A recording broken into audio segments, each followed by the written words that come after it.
অনেক মানুষকে আমি হিদায়াত দান করেছি, অনেক গোমরা মানুষকে আমি আল্লাহ পাক আলোর পথ দেখায় দিয়েছি, এবং অনেক মানুষকে কোরআনের মাধ্যমে গোমরা এবং পথভ্রষ্ট করে দিয়েছি। জোরে বলেন নাউজুবিল্লাহ। অনেক মানুষকে আল্লাহ পাক বলেন যে এই কোরআনের মাধ্যমে আমি অনেক মানুষকে আমি হিদায়াত দান করেছি, আলোর পথ দেখায় দিয়েছি, এবং অনেক মানুষ যারা কোরআনের কাছে আসার পরেও কোরআন থেকে মুখ ফিরিয়ে নেওয়ার কারণে আমি তাদেরকে গোমরা, তাদেরকে পথভ্রষ্ট, তাদেরকে জাহান্নামে মেরে দিয়েছি। বলেন নাউজুবিল্লাহ। আমার মুসলমান বন্ধুগণ, এ মুসলমান বাজান, আমাদের এই কোরআন নিয়ে বিধর্মীরা রিসার্চ করে, বিধর্মীরা গবেষণা করে, তারা এই কোরআনের কাছে আত্মসমর্পণ করে দিয়ে এই মুসলমান ভাইরা তারা আল্লাহ তাআলার পরিচয় লাভ করে। জোরে জোরে বলেন সুবহানাল্লাহ। বিধর্মীরা কোরআনের কাছে আসার কারণে আল্লাহ রাব্বুল আলামিনের পরিচয় লাভ করে। আমার আল্লাহ রাব্বুল আলামিন এই কোরআনটা যে জন্য পাঠাইছেন এইটা তারা উপলব্ধি করতে পারে। কিন্তু আমরা মুসলমান, শুধু নামের মুসলমান, আমাদের কোরআনের সাথে নাই কোনো সম্পর্ক, আমরা কোরআনওয়ালাদের সাথেও সম্পর্ক রাখতে পারি না, আমরা কোরআনের কাছেও আসতে জানি না। জোরে বলেন ঠিক না ব্যাঠিক? জোরে বলেন ঠিক না ব্যাঠিক? আমরা কোরআনের কাছে আসতে পারি না, কোরআন ধরতে পারি না, আমরা ভয় পাই।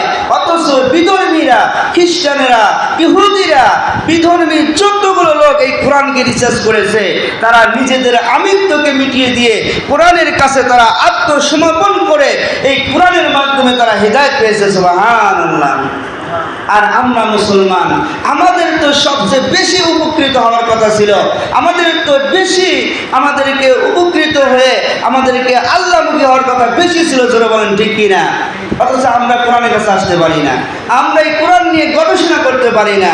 আমরা বিভিন্ন নাটক, বিভিন্ন সিনেমা, বিভিন্নভাবে আমরা দুনিয়ার মোহে পড়ে এই কোরআন থেকে, হাদিস থেকে, ওলামা থেকে, দিন থেকে দূরে চলে গেছে। জোরে বলেন ঠিক কিনা?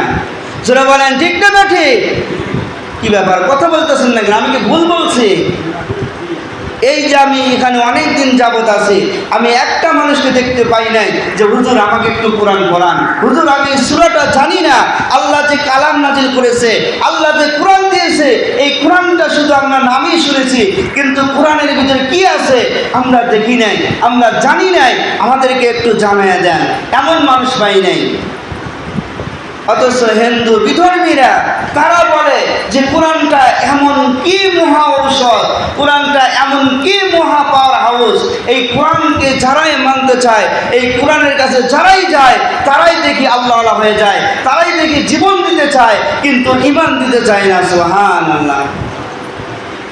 তারা বলে যে কোরআনটা এমন কি জিনিস যে কোরআনের কাছে যেই মানুষটা যায়, যদি মন প্রাণ ভরে যদি কোরআনের দিকে যদি সে আত্মসমর্পণ করে, সে ঈমানের প্রতি এত মজবুত হয়ে যায় যে নিজের জীবন পর্যন্ত দিয়ে দেয়, তবুও তারা ঈমান দিতে চায় না। সুবহানাল্লাহ। আমার মুসলমান বন্ধুরে, আমার মুসলমান ভাইজান, এ মুসলমান বাজান, কেন আপনি কোরআন পড়বেন না? কেন আপনি কোরআন শুনবেন না? এ মুসলমান ভাইরা, আগের জামানায় মা বোনেরা মাগরিবে নামাজ আদায় করে এই কুরআনুল কারীম নিয়ে তেলাওয়াত করেছে, ফজরের নামাজ আদায়ের পরে আল্লাহর কালামটা একবার পড়ে এরপরে বিভিন্ন কাজে তারা মশগুল হয়ে গেছে। আমার মুসলমান বাজান, এ যুবক ভাইরা,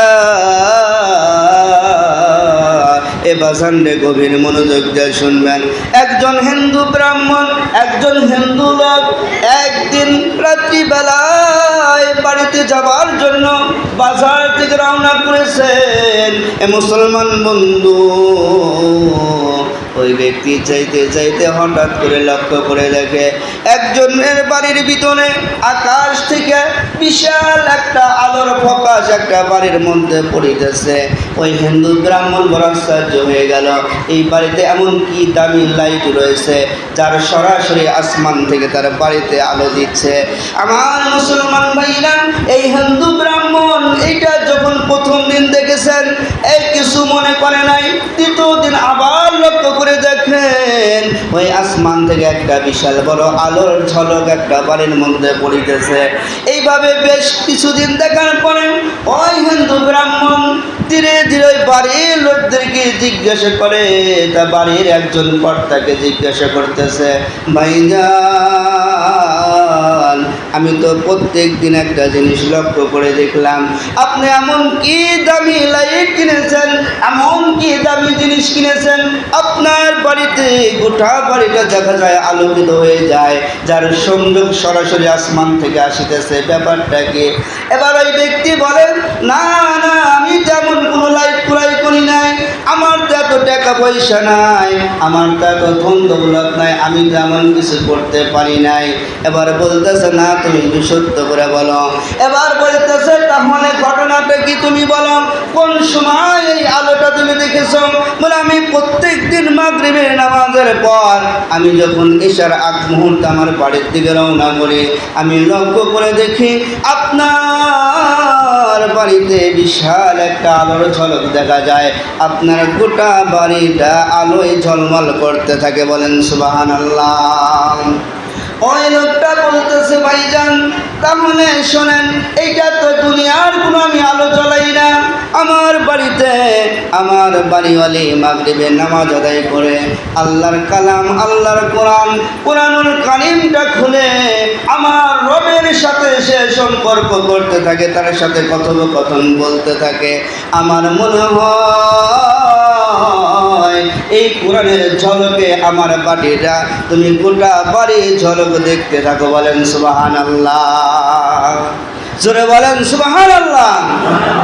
হিন্দু ব্রাহ্মণ বলতেছে, এবার তুমি সত্য কথা বলেছ, আমার 100% বিশ্বাস যে এইটা যখন আল্লাহর কালাম যখন মাগরিবের নামাজে পড়ে তোমার বিবি যখন পড়তে থাকে, এইটা তো দুনিয়ার কোনো কথা না, এটা দুনিয়ার কোনো মানুষের কথা হতে পারে না, এটা আল্লাহর কালাম সরাসরি আল্লাহর সাথে যখন কথা বলে আমার আল্লাহর নূরের ঝলক তোমার বাড়িতে পৌঁছা যায়। বলেন সুবহানাল্লাহ।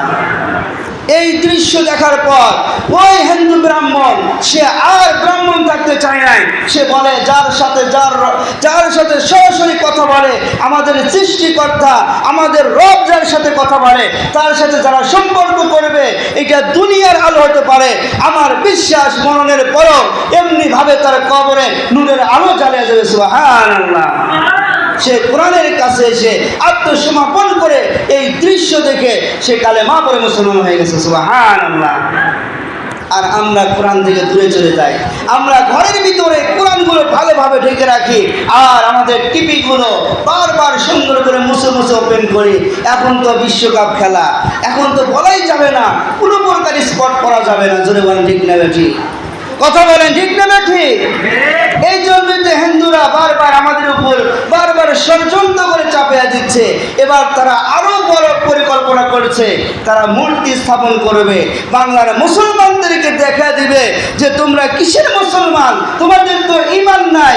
দেখো আমরা বাংলার জমিনে আমাদের কোনো ক্ষমতা নাই, তারপরও তোমাদের নাকের ডগায় আমাদের মূর্তি আমরা স্থাপন করতেছি, তোমরা কিছুই করতে পারো না। হিসেবে বলেন নাউজুবিল্লাহ।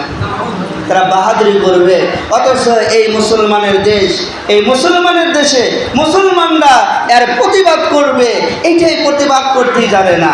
সম্মানিত হাজিরিন, আপনি ভারতের দিকে তাকায় দেখেন, ভারতে অসংখ্য মসজিদগুলো ভেঙে দিচ্ছে, গুড়িয়ে দিচ্ছে, অসংখ্য মুসলমানদেরকে হত্যা করছে, মা বোনদেরকে